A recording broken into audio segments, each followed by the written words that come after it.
Today I'm going to be talking about how to measure marketing ROI when you're not a marketer. If you are a marketer, you will struggle to talk to the finance team. And if you work in finance or you're a CFO, you would struggle to understand marketing. And one of the reasons is because less than 12% of people in the C-level, the leadership team of organizations, have a background in marketing, and they don't actually understand how marketing works. Then if you then filter down, 50% of people, more than 50% of people that work in marketing don't have a marketing background. So when you start thinking about it from this perspective, you see that this problem is huge, hence why a lot of marketing budget is wasted. So let's talk about the organization. The goal of the organization is to maintain cash flow. The goal of the organization is to make that organization financially stable. And the goal is to continuously grow revenue year on year and profit as well, grow market share. Those metrics that I just mentioned, those objectives that I just mentioned are not found anywhere in marketing platforms, in marketing reporting. So let me give you a bit of context. I have a background in analytics as well. I did the Google Analytics training, Google Tag Manager. For many years, I worked in analytics. But before I worked in analytics, I used to have a business. So I understood business metrics. So even when I came into marketing, I quickly saw that, okay, there's a problem with marketing. So in today's episode, I'm going to talk about how to measure marketing ROI when you're not a marketer. And I'm going to be talking about this in 12 sections. So I'm going to talk about marketing as a discretionary cost. I'm going to talk about difference in language, the problem with marketing metrics that matter, channel level marketing metrics, blended marketing metrics.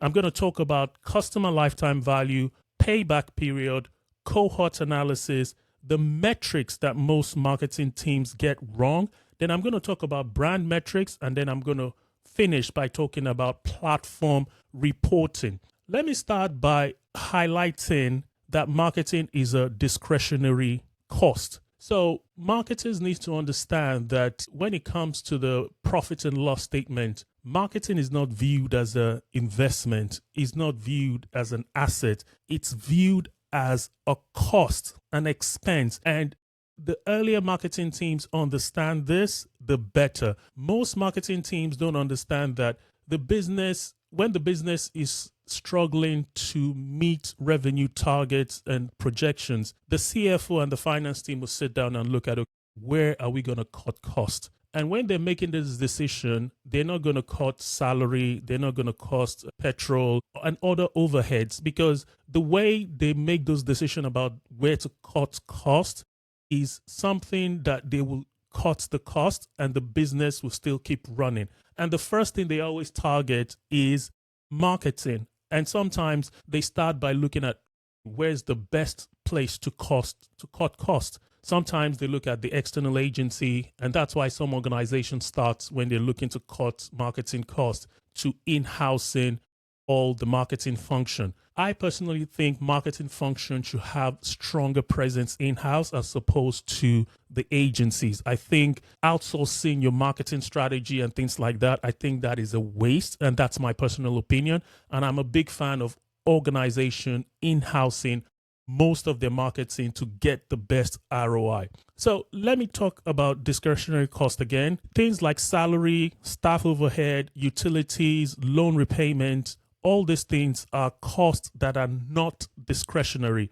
They're non-discretionary. So the finance team, the business owner cannot cut that cost. So as a marketing team, for you to understand the effectiveness of your marketing, you need to understand that you are viewed as a cost. So you need to be able to communicate to your finance team that marketing is actually an investment, not a cost. That is a strong and a very, very tough argument to kind of put forward. So let me talk about the difference in language. Earlier on, I said according to statistics, only 2.6% of the S&P 1,500 board of directors have marketing experience. That's a research from Marketing Architects. So you see this problem. The CFO, the CEO, the business owners don't understand marketing. And at this top level, there's not a lot of marketing knowledge. So when you have people that don't understand marketing getting a report from marketing, there is a difference in language. The language that they speak is different to the language that marketing speaks. So the difference in language is highlighted by the metrics. So for example, the CFO, the business owner, they want to know about customer acquisition cost. And then marketing will be talking about cost per acquisition. These sound similar, but they're different. The way it's calculated in some organization is different as well. The business and the finance team, the CFO, wants to understand the payback period. That's how long it takes for them to recover the money they spend on marketing. Let me give you an instance. Say you spend £300 to acquire a customer, and the revenue that you're going to get from that customer is going to take more than 18 months to get all those revenue back. That would cover the cost that you spent to acquire that customer. That is how business people think. But marketing people only think, oh, we got this customer. We got them to the website, they converted, and they just going off. So the language is different. Why business owners wants to focus on customer acquisition cost, marketing team focus on something separate. So for you to get the ROI of your marketing, for your marketing to be effective, you need to start thinking about your customer acquisition cost as one of the main metric. That is the metric that CFO business owners care about. And as a marketing team, you need to make sure that you are aligned with that metric. And I mentioned earlier on about the payback period, then the revenue forecast as well. When you're asking for an increased marketing budget, you need to be able to show what the growth will be from a revenue standpoint, what the expected growth will be from a customer acquisition perspective. When you're doing your forecast in every channel, you need to be able to justify all the marketing budgets that you're asking for. I mentioned earlier on, as a business owner, you really need to be careful about the reports you get from your agency, because most of the time, the way the agency calculates their metrics does not necessarily reflect the customer acquisition cost that you need. That is calculated differently within the business. So let's now talk about the problem with marketing metrics. Marketing metrics is very, very fluffy. The earlier you understand that, the better. I mentioned earlier on metrics such as customer acquisition cost, payback period. All these metrics you cannot find in Google Analytics, in all your online analytics platform. The metrics they measure there is totally different from your business metrics. But most marketing team focus on that wrong metric. So that's why it's difficult to actually measure the effectiveness of marketing. Then another problem with marketing metrics is there's something called attribution. Attribution is basically trying to give credit to a marketing channel. So you have something called last touch attribution. That's how marketing teams calculate the effectiveness of marketing. Again, that is different and that is not effective from a business perspective. So last touch attribution is the last channel. Say someone comes to your website directly and then they make a purchase. Last touch attribution would say your SEO did a good job to get that person there. That is wrong. Maybe someone has been on your social media, they've actually been into your store, or they heard about your brand from a friend, and then they type your brand into Google and you have paid advertising showing, and they click on the paid advertising. The last touch attribution model will say that is the channel that gave you that conversion. Again, that is not accurate. That example I showed you highlights that that person heard from you, from an existing customer, went to your social media before they came into your Google ads. So that's something you need to understand, that measuring marketing attribution is very, very difficult. And then another thing that marketing has when it comes to the metrics they measure is something like AI visibility, for example. There's a huge emphasis on AI visibility. I'm not saying AI visibility is bad or wrong, but when you drill down into the numbers, you see that AI visibility has, when it comes to the share of search, say, for example, tools like Perplexity or ChatGPT or Claude, they have less than 2% of the whole traffic in the internet. But then you see a lot of marketing teams allocating huge budgets to AI search. It's just a fad. I'm not saying it's wrong, but you need to kind of make sure that your marketing metrics reflect how you allocate your marketing budget. Now, let's talk about the metrics that matter to finance team. I already mentioned it earlier on. Your customer acquisition cost, your payback period. Those are the metrics that finance team want to understand. So let's talk about the customer acquisition cost. The goal of the customer acquisition cost is so the business can understand how long or how quickly they can recover that cost. Say if you spend £300 to acquire a new customer, are you able to recoup that cost within 12 months? Or are you able to start making profit on that customer within that 12-month period? That is the best in class yardstick that you need to focus on. But when your customer acquisition cost, the payback period, the number of months that it takes for you to recover how much you spent on marketing for each customer, if it starts extending to 18 months to 24 months to more than 24 months, more than 2 years, then you're in danger. So I see a lot of organizations, they talk about scaling their Google Ads spend. They want to invest more in Google Ads, but they're not sure if it's a wise decision. And a lot of agencies and a lot of people focus and look at Google Ads as the main benchmark to make that decision. That is a recipe for disaster. You want to focus on your customer acquisition cost and your payback period. That is what would tell you when to increase your marketing budget, because then you're sure that you're going to make more profit from it. So another thing you want to look at when you're thinking about marketing effectiveness, when you're thinking about your marketing ROI, is your channel level customer acquisition cost. So what this means is you're calculating how much it costs for you to get customers through one channel. How much does it cost to get customers through Google Ads, which is a channel, paid advertising, maybe Meta ads, search engine optimization, email marketing, offline marketing, all this marketing channel. You as a marketer, as a business owner, as a finance team, want to sit with your marketing team to calculate your channel level customer acquisition cost.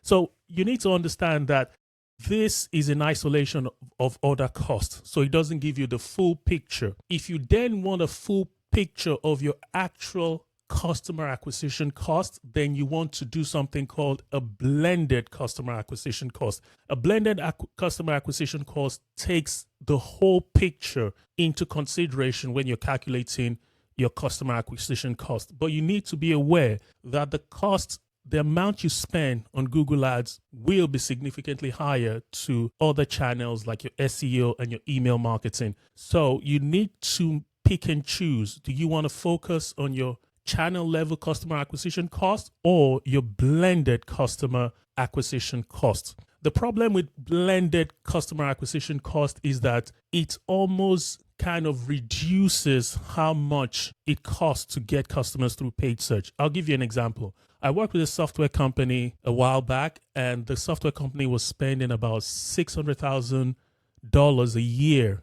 on paid advertising. And they were spending less to nothing on organic search. This was years ago, before AI search. So the cost from organic traffic was just the salary of the staff and then the SEO tool, while the paid advertising had more than 600,000. I can't remember the number, but it was close to $1 million that they were spending. So if you do a channel level customer acquisition cost in that context, you will get a high amount of customer acquisition costs from paid advertising and a very low amount in organic search, because the organic search was contributing about 60% of the traffic and the revenue. Paid advertising was contributing less than 20%, while the other 20% was from brand and direct traffic. So you can see that the cost for SEO was really, really low compared to paid advertising. So when you split out your customer acquisition cost by channel, you get a clearer picture. But when you make it blended, because SEO costs almost nothing, SEO is not free, by the way, but because in this context, it costs almost nothing, when you blend it together, that reduces how much you're spending on paid advertising. So when you're thinking about calculating your customer acquisition costs, these are the things you need to think about. I also talked about the payback period, how long it takes for you to recover the money you spend. So these are the metrics and the things that you need to think about when you're trying to understand the effectiveness of your marketing and to understand the return on investment that you're getting on your marketing spend.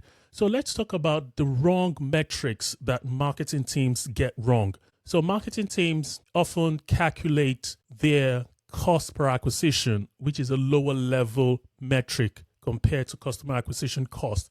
They always calculate it without factoring in the broader spend. So a while back, I worked with an insurance company, and when I was working there, the way they were calculating the cost per acquisition for organic was basically the amount that they paid the agency divided by the number of customers that they get. And that was a wrong way to calculate your customer acquisition cost. The reason why I'm saying this is most marketing metrics in organizations are wrong. And this organization I'm talking about a while back, they were spending north of £9 million on marketing, and they don't have an effective marketing metric. You'll be surprised at how many organizations have broken Google Analytics, have broken marketing analytics. How many organizations that don't even measure the right way, and they're just spending marketing budget, though they're getting results because the organization has been around for a long time. They can't actually pinpoint which channel gets customers the cheapest, which channel gets the best customer. It's just like, let's just spend money on all the marketing channel, and at the end of the year, we're seeing year-on-year growth, but they can't really zero down on what actually is working. So as a business owner or a CFO or a CEO, you need to sit down with your marketing team to actually understand how they calculate the cost per acquisition and the customer acquisition cost. Are they actually calculating the whole picture? Are they calculating the staff overhead, the staff salary, the agency fee, the tools, all the big costs combined? That is what you need to calculate to get your exact customer acquisition cost. So any calculation that does not involve salary, overhead, software tools, cost of content production, everything, that is not an accurate cost. So another thing you want to look at when you're trying to understand and measure the effectiveness of your marketing is brand. The CFO, they want something that when they spend money on it, they want to see that, okay, this is an investment. This will get me this exact result. But when it comes to brand is an investment. Marketers understand that, but the CFO and the business owners don't understand that. You need to spend on brand to make sure that you have a place in your potential customer's mind. People do not buy from you when they're ready if they don't already know about your brand. So the CFO and the CEO and the finance team, I want you to understand that brand is an investment. That investment does not get the return. It takes time. So brand would take 6 to 18 months to get that impact. So when you're thinking about cutting your marketing costs as a business leader because you're looking to hit your revenue targets and your profit targets, you're tempted to cut your brand investment, your brand budget. Be aware that when you do that, you might get a short-term result, but in the long term, your business will be out of mind. So the customers that will be buying in 18 months, because you've not invested in your brand consistently, then your business will go down the line. So this is a difficult one because brand metrics is very, very difficult to measure. But I'll tell you this for free. Brand is an investment. It's not necessarily a cost when it comes to marketing. So these are the things you need to focus on when you're trying to measure your marketing. Talk to your marketing team, sit them down. As a business leader, what I've done in the past is have the CFO, the finance team, the marketing team, and the CEO, everybody come into a room and create the marketing budget together. There's a clear understanding of what the customer acquisition cost is. That is the most important metric.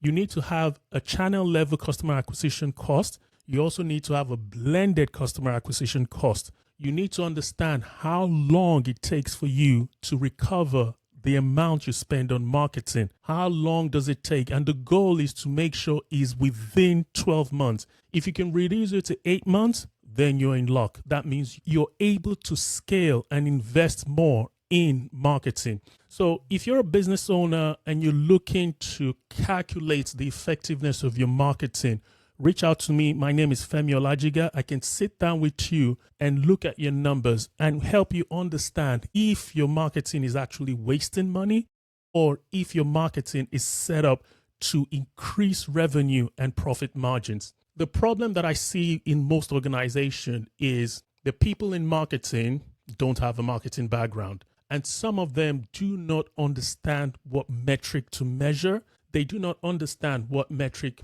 matter. A Google Ads, Google Analytics expert that doesn't have a business acumen, a business mindset, will be focused on platform metrics. Again, analytics, metrics in your Google Analytics, metrics in your platforms, they're good, but they only show a fraction of the full picture. They don't necessarily calculate your actual customer acquisition cost. They focused on cost per acquisition, which is a different metric. And some will say metrics like impression, click-through rates, conversion, website conversions. They are basically vanity metrics. They do not give you that full picture that you need to get. Again, my name is Femi Olajiga. If you need help finding out how to measure the effectiveness of your marketing, reach out to me. Some of the effectiveness of your marketing is linked to the skill level within your team. It's linked to the agencies you work with. If all these people are not measuring the right metric, they're basically just wasting your marketing budget. And the only way for you to get that business growth, that growth in revenue, that stability that you need from a financial standpoint is to look at your marketing metrics and make sure that those metrics are focused on return on investment. Again, my name is Femi Olajiga.